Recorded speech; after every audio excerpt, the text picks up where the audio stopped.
And meanwhile, a new interesting study shows popular children's toy Legos have become more and more violent over the last 30 years. The study out of the University of Canterbury examined the number of weapons in Lego kits since they began adding them in 1978, which has significantly increased. It also took a look at the imagery produced by Lego, which it says has become more violent as well. And joining us now is Christophe Bartnek, Associate Professor at HIT Lab at the University of Canterbury. Thank you very much for being with us in the early hours of the morning your time. It's my pleasure.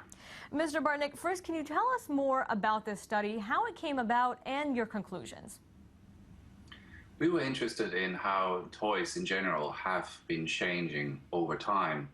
And Lego has been a very good study object since it has been around for such a long time. Not many toys that are available in the 70s are still in the market.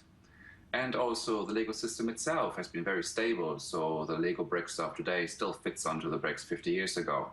So the brick stayed the same, but what you build with the brick has changed. And therefore it's been an ideal object to study how our levels of acceptance towards violence in toys has changed. So we conducted two studies. The first one was where we simply counted the number of weapon bricks in sets, and that has indeed dramatically increased. And secondly, we were looking at the catalog pages that Lego has produced, since they show the models, the Lego models, in context, in a play scenario. And we had hundreds of people evaluate these pages and came to the conclusion that in there also the perceived violence has increased. And Mr. Bartnek, is this a trend that goes beyond Legos to children? Is this something we see it not only in Legos, but in video games, toy soldiers, everything that kids now play with? Is this a trend that expands beyond just this one toy?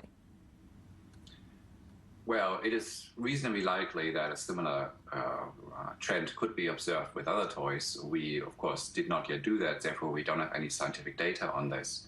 But it's not just a problem with Lego. I mean, Lego has to compete every year with all the other toys in the market, and they have to come out with something new and exciting every year, and therefore it is, of course, likely that, there will be an incremental change in the excitement and the violence essentially used.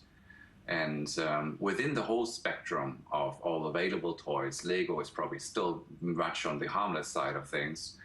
So I guess it's a bit of a competition that all the Lego toy manufacturers have for the attention of the children.